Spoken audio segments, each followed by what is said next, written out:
quiero plantear el tema desde lo jurídico, que es judicialización y victimización secundaria.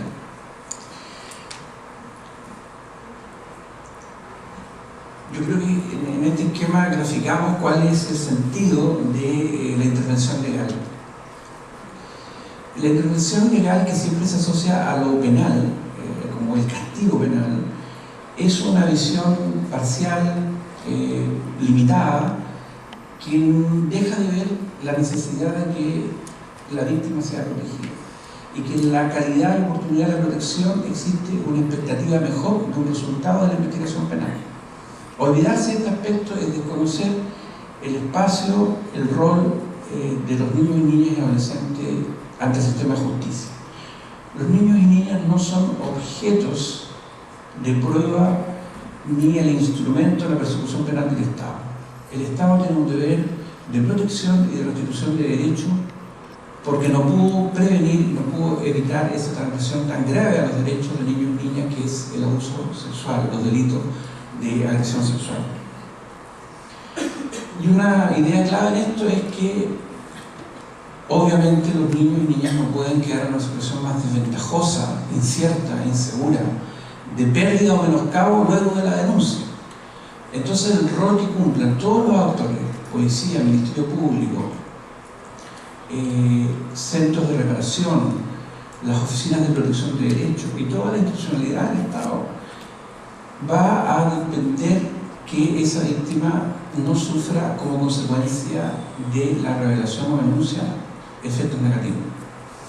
Eso lo decimos aquí como hacerse cargo de los efectos de riesgo o de las pérdidas o menoscabos que pueda sufrir un niño o niña víctima luego de la denuncia. Y aquí yo voy a introducir una idea que quizás no está en el texto, pero yo creo que hay que incorporarla en los análisis de doctrina, en los análisis de estudio, de reflexión, desde lo psicosocial y desde lo jurídico. Existe victimización por la omisión. No solo porque se interroga mal, no solo porque se interroga invasivamente, no solo porque el niño es incorporado en un espacio diseñado para el mundo adulto, en que se le equipara a una víctima adulta. Reconocemos todos los grandes y buenos esfuerzos del Ministerio Público por humanizar la justicia hacia los niños y niñas, pero sigue siendo hoy día, desde el marco legal, un espacio diseñado para los adultos. No solo se victimiza a los niños y niñas por tener procedimientos inadecuados a la realidad de su desarrollo evolutivo, a las edades. Lo decía el otro día en una entrevista, en una opinión técnica respecto de todos estos cambios que se están desarrollando y proponiendo desde la perspectiva del proceso de entrevista única a niños, que no basta que los jueces bajen del estrado o que se le den a los niños sillas más pequeñas si la mentalidad y el sistema sigue siendo desde una perspectiva adulta. Que sí, yo acabo de revisar la última versión del proyecto de ley y sigue siendo todavía muy imperfecto, porque no está más preocupado lo mismo que hace hoy día la norma que intentó adecuar lo que se llama la prueba anticipada en delitos contra niños y niñas. Sigue pensando en la importancia de los objetos más que de los sentimientos y necesidades de seguridad emocional del niño. Es decir, aunque tenga peluche y tenga una silla y tenga un entorno adecuado, si el niño no se siente seguro emocionalmente, no va a declarar, no va a decir lo que el sistema judicial espera, ni en la fase de la entrevista investigativa, ni en la fase de la declaración judicial anticipada, ni en la fase judicial si es que se llega a una fase judicial.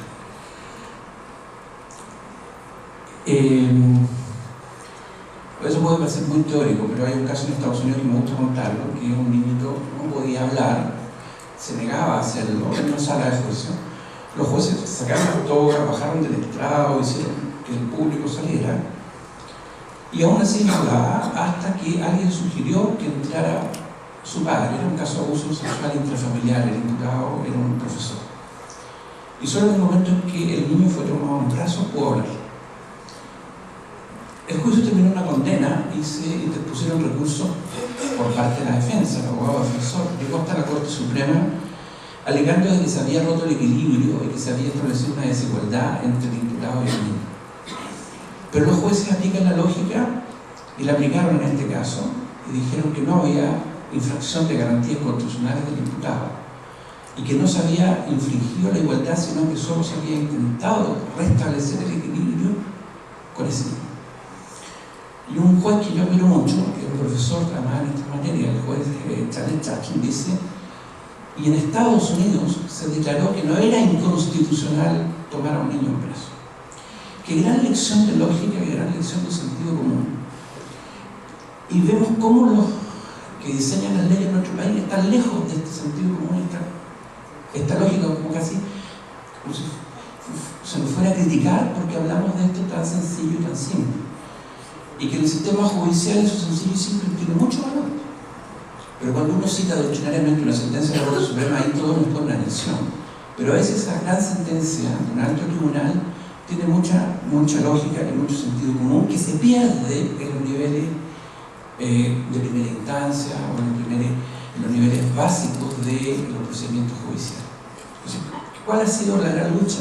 Llevo muchos años en estos temas. Es tratar de acercar la justicia a las necesidades, a las expectativas y a la realidad de los niños y niñas, en lugar de pretender que los niños y niñas se adapten al sistema de justicia. Y eso lo decimos aquí, que las medidas deben adaptarse a las necesidades de niños y niñas. Y se puede hacer. Tuve hace 3 días una audiencia en que con un juez de familia, en un caso de grave vulneración, de abuso sexual de una niñita, decíamos: ¿pero por qué las va a retirar la policía? Se las puede llevar la educadora de párvulo. ¿Por qué tienen que pasar por el cuartel policial si pueden ir directo al lugar donde van a quedar protegidas? Y el juez hizo una pausa y dijo: tiene toda la razón. Adaptemos la ley a la necesidad, a la lógica, al sentido común. ¿Cómo quisiera cada uno de nosotros que se nos hubiera tratado ante una situación similar? ¿Y por qué lo hacemos con los niños y niñas desde una perspectiva de lejanía y de desconexión? Sin duda que ese, yo creo que sí, la invitación a dialogar con usted esta tarde hubiera sido la oportunidad para plantear solo esa idea. Yo creo que podemos cerrar, porque algunos ya están cansados y cansadas también, pero yo creo que no se va a terminar. Me avisan todos, y me avisan ustedes también. Tenemos un sistema que puede ser coherente y de nosotros depende que lo sea. Se nos hablaba hace un momento por las expositoras que me han precedido que existen las medidas de protección autónoma que las puede tocar el Ministerio Público y las medidas de protección que dependen de los tribunales de garantía. Claramente las medidas de protección autónoma, que darle apoyo a las víctimas, que incluyen incluso apoyo económico, lugares físicos de protección, no siempre son suficientes. En algunas ocasiones, desde el inicio, son claramente insuficientes. Porque los casos de abuso sexual infantil, particularmente en el contexto intrafamiliar, es clave, es fundamental la seguridad física y la seguridad emocional de los niños. Y esa seguridad emocional se puede lograr con un llamado telefónico, con un mensaje directo al adulto protector, con un encuentro con el agresor. Entonces, ¿por qué esperar que ocurra si se puede evitar? Eso implica entonces que el sistema debe activar los mecanismos de protección con restricción de derechos constitucionales de los imputados. Parece como muy técnico, pero es muy concreto. Si quiero investigar, debo proteger emocionalmente a los niños y niñas, que no sufran como consecuencia de haber denunciado, que no se les culpabilice. Y eso se traduce en la práctica en adoptar los resguardos necesarios, aplicar las medidas de protección. Aquí las menciono del artículo 92 de la ley 20.066, porque me parece muy técnico, pero muy concreto. Significa que a partir del año 2005 se puede pedir a un juez de garantía que ha sido víctima en el contexto intrafamiliar de medidas restrictivas de derechos del imputado, sin necesidad de formalización. Esa es la gran novedad, porque en Chile el sistema procesal penal tiene una gran responsabilidad histórica. Fue diseñado para los adultos, en lógicas adultas y para delitos cometidos contra víctimas adultas. Y esa no es la realidad. ¿A qué me refiero? Que durante años de la reforma procesal penal, los niños víctimas no podían ser protegidos con medidas restrictivas de los derechos de los imputados porque se necesitaba formalización. Y como los delitos de abuso sexual infantil requieren peritaje psicológico, y para el peritaje psicológico hay listas de espera, hay demora, se deben realizar en más de una sesión y a veces no se puede comenzar cuando el niño no está protegido y con seguridad emocional, Resultaba entonces que como no se podía tener esa prueba, no se formalizaba, porque la formalización implicaba, lo que aquí han dicho también desde el Ministerio Público, la fijación de un plazo. Y los plazos, que al principio de la reforma se pedía el máximo, que eran 2 años, los jueces de garantía y los defensores dijeron no, 2 años, 90 días, 120 días. Entonces, como no se podía investigar en 120 días, no se formalizaba. Y como no se formalizaba, no había medidas de protección restrictiva de los derechos del imputado. Y como los imputados tenían a su alcance a los niños y niñas, se producía la retractación y se producía una serie de otros efectos victimizadores e incluso, no podemos, y esto no es especular, no podemos excluir que hayan vivido nuevas situaciones abusivas. Entonces era como el círculo que nunca se cerraba. No formalizo porque no tengo prueba, no tengo prueba para formalizar. No tengo prueba para formalizar porque el niño no está protegido. ¿Entienden la lógica? Y vino la ley 20.066 que estaba diseñada para las víctimas de violencia doméstica, de violencia familiar, que nos da una gran alternativa. Se puede pedir medidas cautelares sin necesidad de formalización que restrinjan a los imputados su proximidad a las víctimas y sus derechos constitucionales, legítimamente, en una audiencia. Y muchos jueces de garantía se dan cuenta de que los antecedentes son tan sólidos, tan lógicos, que sin necesidad de audiencia entran las medidas cautelares. Y no hemos encontrado con fiscales que llegan a la audiencia, trabajo como querellante, como juradoras de línea, y pregunten ¿para qué esta audiencia? Bueno, la hemos pedido nosotros los querellantes desde la víctima porque necesitamos medidas cautelares de garantía, particularmente en situaciones de alto riesgo y en donde hay una vinculación entre el imputado, la víctima, la familia de la víctima y la familia del imputado.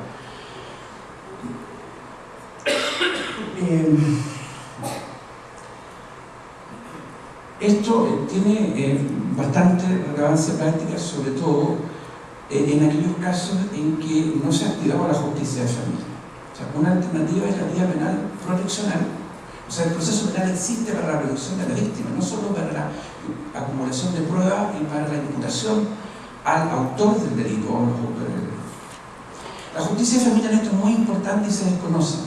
Por eso que en estos casos a veces, entre comillas, se caen, porque se dividen. Es decir, un grupo está viendo la protección por encargo del tribunal de familia, o llega a ver el tema de la protección luego que se ha cerrado la investigación penal. Hay ciudades en que los proyectos de reparación del maltrato infantil reciben el encargo de hacer terapia reparatoria luego del cierre de la investigación penal, del archivo provisional o de la decisión de no perseverar. Y durante todo el periodo previo el niño estuvo naufragando en aguas en que nadie se hacía cargo de lanzar un salvavidas. Entonces, y eso es realidad, o sea, no estoy especulando, no estoy imaginando casos posibles, sino que es el día a día de los casos de abuso sexual infantil. Entonces, la justicia de familia tiene mucha importancia. No solo debe ser activada, sino que debe ser sostenida. Porque la justicia de familia también hoy día, estábamos ayer en una reunión con un grupo de especialistas en derecho de infancia, que se está proponiendo la derogación de la ley de menores. Entonces se decía, el procedimiento de protección de derechos tiene lógica adversarial, forma de juicio. Pasamos de la antigua justicia de menores, en que un niño podía llegar a los 18 años con un expediente abierto sin que se le haya dado protección oportuna, eficaz y adecuada, pasamos a un sistema de la justicia de familia en que una causa de protección se puede cerrar en 10 días. De meses y años pasamos a los días. Y que se cierre en 10 días no significa que el niño quedó protegido. A veces significa que se cerró sin medidas de protección. Se rechazó la demanda de protección. O tuvimos varias audiencias durante varias semanas o meses y el tema que nos convoca es abuso sexual infantil. El juez de familia dijo, no se probó el abuso sexual infantil, no se probó el delito, porque el Ministerio Público no ha formalizado, porque el Ministerio Público no ha acusado o no existe juicio oral ni condena. Y si aquí nos han dado la estadística de que solo se judicializa, lo que no significa juicio oral, sino que simplemente que un juez de garantía tomó conocimiento por la vía de la formalización o por la vía de la querella, tan simple como eso, ni siquiera significa que va a ser formalizado. En un 27%, ¿qué pasa con el otro 70%, 71%, 73%?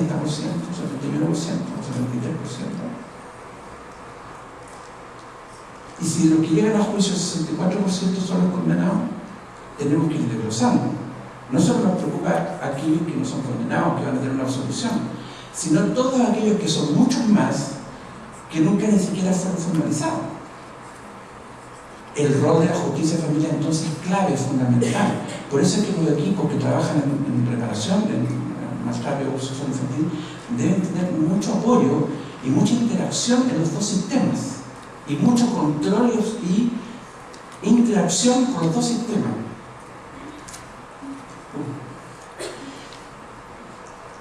Pero me conformo con ver esta y la siguiente dos esquemas. Los resultados de la justicia penal son independientes de los presupuestos legales de la intervención del tribunal de familia. Y aquí muchos profesionales cometen, con buena intención, grandes errores. Por ejemplo, esto que aparece aquí, una frase que yo la he visto repetidamente en varios informes psicosociales de profesionales que sin duda alguna son extremadamente comprometidos con la infancia. Pero esta falta de orientación y de capacitación en temáticas legales les lleva a cometer errores. Por ejemplo, dicen, se sugiere que se mantenga la provisión de acercamiento del padre a la espera del resultado de la investigación del Ministerio Público. No me ayude tanto con padre. Cuando el abogado del imputado, que en familia lo está representando también porque está pidiendo régimen de visita o relación directa y regular, como hoy día se dice, y además puede estar pidiendo hasta cuidado personal del niño o de la niña, porque la mamá es una alienadora parental. ¿Y eso lo hemos escuchado? Sí, los que trabajan en esta materia, eso es, como se dice, el pan de cada día. Entonces, que digan esto es absolutamente, no solo irrelevante, contradictorio, negación del rol profesional. ¿Qué tiene que ver una trabajadora social y una psicóloga clínica infantil, especialista en abuso sexual infantil, con lo que haga o no haga el Ministerio Público? Y lo digo con respeto al Ministerio Público. O lo que no puede hacer el Ministerio Público porque está más allá de sus capacidades y posibilidades. La respuesta es: apoderémonos de nuestro rol. Están informando sobre daño emocional, sobre necesidades de seguridad emocional. Como lo dijo la Corte Suprema Española, el Tribunal Supremo Español, existe un derecho de los niños al equilibrio emocional. Y esto lo dijeron jueces del más alto tribunal del país europeo en el año 2002.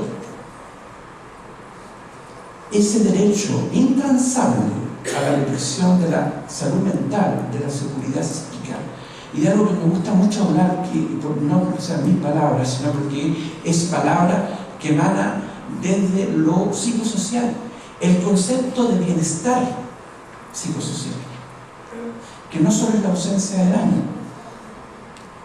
Entonces el concepto de bienestar que incluso la Cuarta Sala, la Corte Suprema, en reiteradas sentencias de los últimos años, afortunadamente para los niños y niñas de Chile, ha establecido, debe protegerse más allá de lo que el sistema penal haga.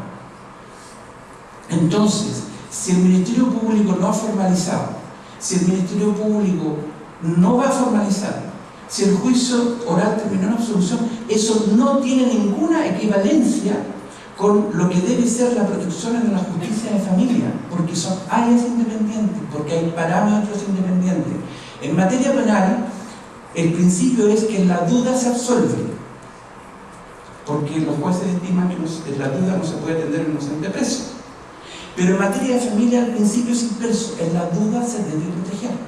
Y si no solo no tengo duda, sino que tengo constancia, convicción de daño, de riesgo, de peligro, o como diría nuestro gran amigo y querido amigo Jorge Barudí, sufrimiento infantil.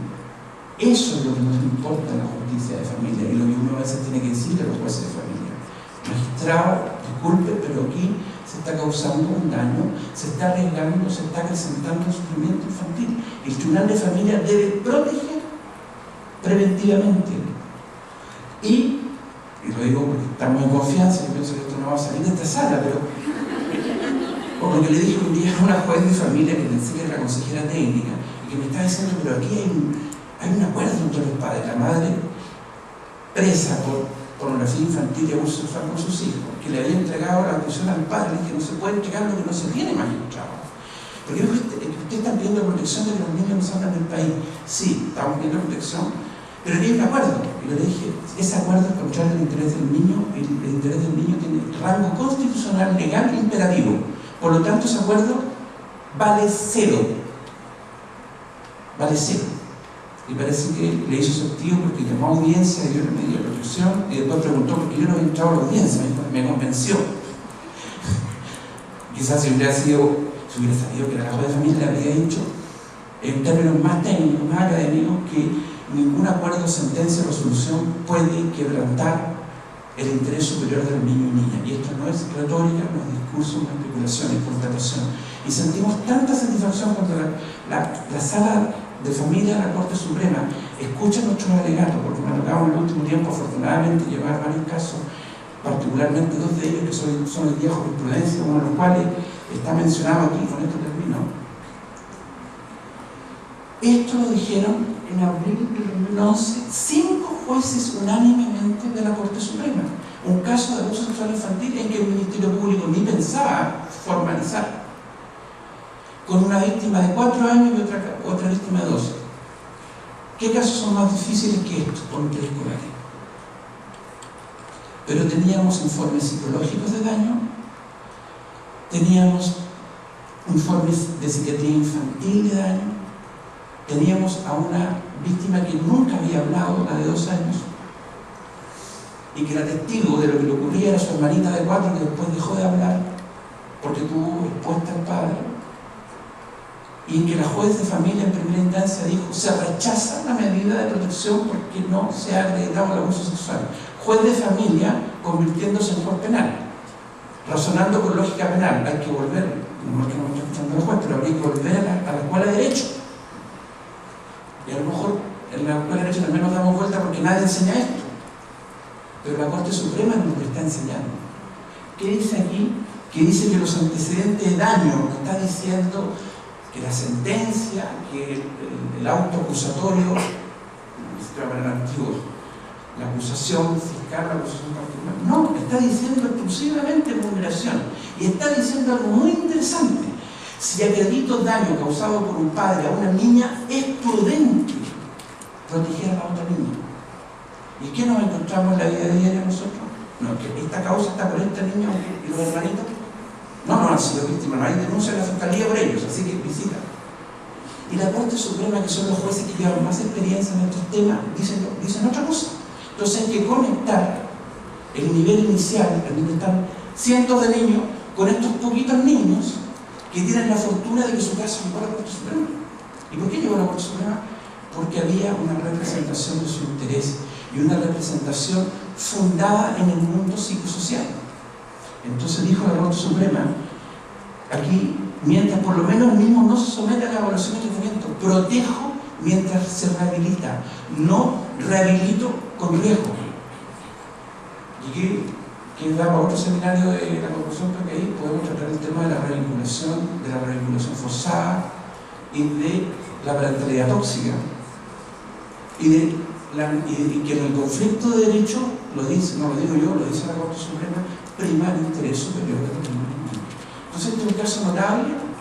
Hoy día los que pueden buscar jurisprudencia en el nuevo abogado van a encontrar esta notable sentencia. La anterior había sido una causa de Copiapó, en que la Corte de Apelaciones también, porque el Ministerio Público había no perseverado en una causa, había establecido el pleno derecho del padre a relacionarse con esas 2 víctimas, que eran sus 2 hijos. Este caso es muy parecido, pero con la diferencia de que aquí las edades de las víctimas son mucho más pequeñas, pero el principio y la lógica de la Corte Suprema fue el mismo. No confundamos el sistema penal con el sistema de protección. El sistema de protección lo que importa es el bienestar, el interés superior de los niños y la constatación de daño. Me pasé, pero agradezco la oportunidad y espero que esto pueda ser útil. Gracias.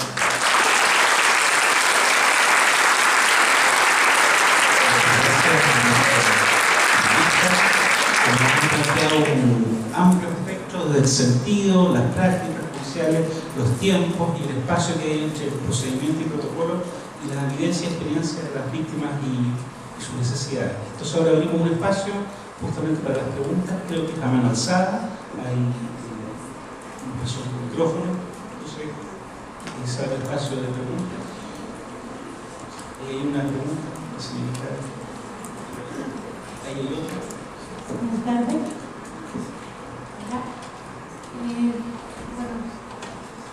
Quiero hablar solamente Soy juez de familia. Soy de familia completa y además un juez de garantía y un juez de tribunal legal de organización. Por lo tanto, tengo una visión a lo mejor distinta a la que podría decir y a la que expuso. Solo quiero comentar que en materia penal los jueces fallamos por los antecedentes que nos aporta generalmente la